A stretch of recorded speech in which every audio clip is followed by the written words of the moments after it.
सभी को पता है विवेक बाल निकेतन सीनियर सेकेंडरी स्कूल की तरफ से आपकी ऑनलाइन क्लासेस चल रही है, जिसमें मैं आपको इंग्लिश सब्जेक्ट पढ़ा रहा हूँ। तो क्लास 9 में मैंने बात करी थी पार्ट ऑफ स्पीच की, जिसमें हमने नाउन और प्रोनाउन के बारे में पढ़ा था, जिसमें प्रोनाउन के 3 प्रकार मैंने आपको बता दिए थे। पर्सनल प्रोनाउन के बारे में बता दिया था मैंने आपको, पजेसिव प्रोनाउन के बारे में बता दिया था, एम्फेटिक और रिफ्लेक्सिव प्रोनाउन के बारे में बता दिया था। अब उससे आगे जो प्रोनाउन का प्रकार है वो है डेमोन्स्ट्रेटिव प्रोनाउन। देखो बच्चों, डेमोन्स्ट्रेट का मतलब होता है किसी को इशारा करके कोई बात बताना, इंगित करते हुए कोई बात बताना, उंगली से इशारा करते हुए कोई बात कहना। तो जब हम किसी को उंगली से इशारा करते हुए या इंगित करते हुए कोई बात कहते हैं तो वहां पर हम डेमोन्स्ट्रेटिव प्रोनाउन का यूज करते हैं। छोटी क्लासेज के अंदर हमारे को ये नहीं बताया जाता, हमको बल्कि सिर्फ सामान्य सेंटेंस सिखा दिए जाते हैं। तो ये जो क्लास है वो केवल हमारे लिए नहीं बल्कि छोटे छोटे बच्चों के लिए भी बहुत ज्यादा इंपॉर्टेंट है। तो बात करते हैं अपन डेमोन्स्ट्रेटिव प्रोनाउन की।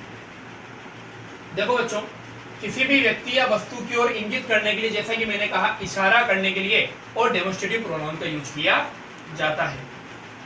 अब कौन कौन से प्रोनाउन है जो कि डेमोन्स्ट्रेटिव प्रोनाउन के अंदर आते हैं? तो 4 प्रोनाउन है। पहला है दिस, जो कि आप हमेशा पढ़ते हुए आए हैं। दैट, ये भी आपने खूब पढ़ा है। दीज, ये भी आपने खूब पढ़ा है। और दोज, ये भी आपने खूब पढ़ा है। दिस का मतलब अगर कहूं तो यह, दैट का मतलब कहूं तो वह, दीज का मतलब कहूं तो ये, और दोज का मतलब कहूं तो वो। अब दिस और दैट जो है वो हमेशा एक वचन के साथ में, यानी कि जब भी एक वस्तु होगी और हम इशारा करेंगे तो दिस या दैट का यूज करेंगे। लेकिन अगर एक से ज्यादा वस्तु होगी तो बहुवचन होने पर हम दीज और दोज का प्रयोग करेंगे। ये बात इंपॉर्टेंट है, ध्यान रखने की है। अब ये जो बात है ये क्लास 9 आपके लिए सबसे ज्यादा खास कर है, क्योंकि बच्चे इसी में गलती करते हैं। देखो, दिस, दैट, दीज और दोज के बाद अगर हेल्पिंग वर्ब आए, हेल्पिंग वर्ब हो गई, दिस इज हो गया, आर हो गया, या वोज हो गया, वर हो गया, इस तरीके से, तो ये प्रोनाउन होंगे। यानी कि दिस और दैट, दीज, दोज के बाद में क्या आना जरूरी है? Helping verb. तभी ये क्या कहलाएंगे? प्रोनाउन कहलाएंगे। लेकिन यदि इनके बाद में नाउन आ जाए तो याद रखेंगे आप, जब भी इनके बाद में नाउन आ जाएगी तो ये एडजेक्टिव कहलाते हैं। और पेपर में कई बार कंफ्यूज करने के लिए ऐसा सेंटेंस दिया हुआ होता है जिसमें दिस तो लिखा हुआ होता है लेकिन आगे नाउन दे देते हैं और बच्चे जो है दिस को प्रोनाउन समझ के करके आ जाते हैं। तो ये बात ध्यान देने की है, इस बात का आप ध्यान रखें, आपसे ही गलती ना हो। देखो, अब मैंने इसको एग्जाम्पल के तौर पे फिर से समझाया है। अगर मैं कहूं दिस इज माई अम्ब्रेला, तो देखो बच्चों, यहाँ पे जो दिस है वो प्रोनाउन है, एडजेक्टिव है, मुझे नहीं पता है। जब तक कि इसके आगे वाला पार्ट ऑफ स्पीच आपको ध्यान में नहीं है तो मुझे ये पता चला कि हेल्पिंग वर्ब है, और क्योंकि ये हेल्पिंग वर्ब है तो ये हमारा क्या हो जाएगा? प्रोनाउन। लेकिन नीचे वाला सेंटेंस देखो, यहां पर भी दिस है, लेकिन आगे जो सेंटेंस है दिस अम्ब्रेला इज माइन, तो जो अम्ब्रेला वर्ड है वो आपका नाउन है, और नाउन होने के कारण अब ये प्रोनाउन नहीं बल्कि क्या बन चुका है? एडजेक्टिव बन चुका है। तो ये बात बहुत इंपॉर्टेंट ध्यान रखने की है कि अगर इनके बाद में हेल्पिंग वर्ब आती है तभी ये प्रोनाउन होते हैं, नहीं तो अगर इसके बाद में नाउन आती है तो ये एडजेक्टिव होते हैं। अगला एक और एग्जांपल देखते हैं। These are beautiful birds. अब यहां पर देखो, जो दीज है इसके बाद में जो है हेल्पिंग वर्ब आ रहा है तो ये क्या हो जाएगा? प्रोनाउन।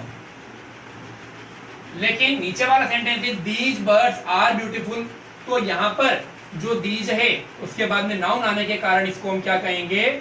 एडजेक्टिव। तो ये बहुत ज्यादा इंपॉर्टेंट है, इसको आप अच्छे से समझ लें कि अगर दिस, दी, दैट, दीज और दोज के बाद में हेल्पिंग वर्ब आती है तो वो प्रोनाउन की तरह काम करते हैं, लेकिन अगर उनके बाद में नाउन आ जाएगी तो वो हमेशा एडजेक्टिव कहलाएंगे। अब यहाँ पर आते हैं, इसको समझते हैं, दिस, दैट, दीज, दोज को। देखो बच्चों, दिस जो है वो हमेशा तब यूज किया जाता है जब हमारे पास में यानी कोई व्यक्ति या वस्तु पड़ी हो या व्यक्ति खड़ा हो, यानी हमारे से उसकी दूरी ज्यादा नहीं हो।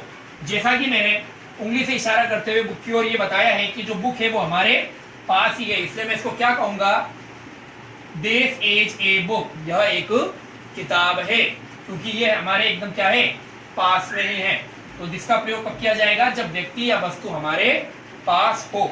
उसके बाद में बात करें अगर दैट की, तो दैट जब यूज किया जाता है जब व्यक्ति या वस्तु हमारे से क्या हो? दूर हो। इसलिए देखो, मैंने नीचे जो चित्र बनाया है उसमें अंगुली से इशारा करते हुए जो बुक है उसकी दूरी थोड़ी ज्यादा रखी है।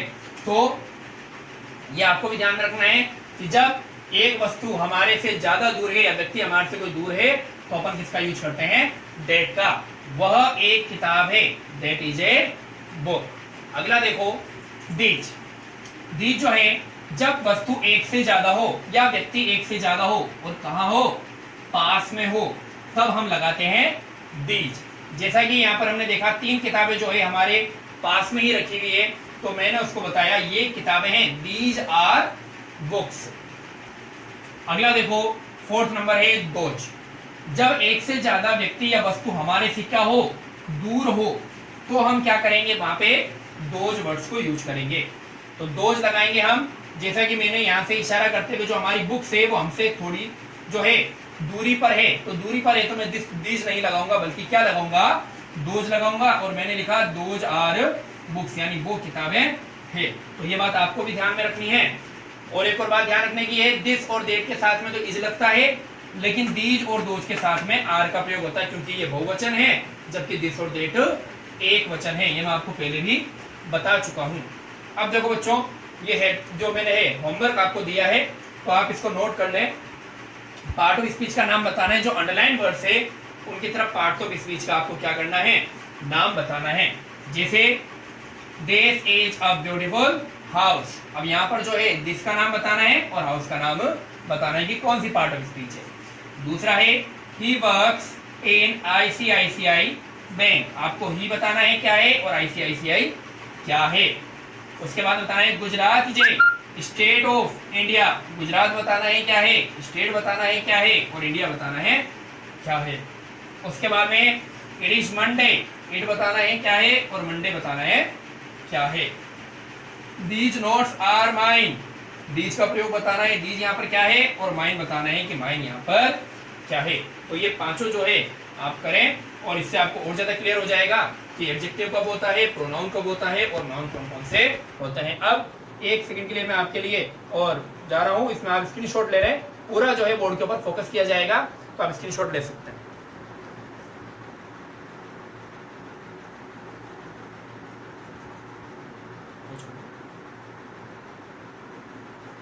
ठीक है बच्चों, नेक्स्ट क्लास में मिलेंगे। ऑल द बेस्ट, ऐसे ही पढ़ते रहिए। Thank you very much.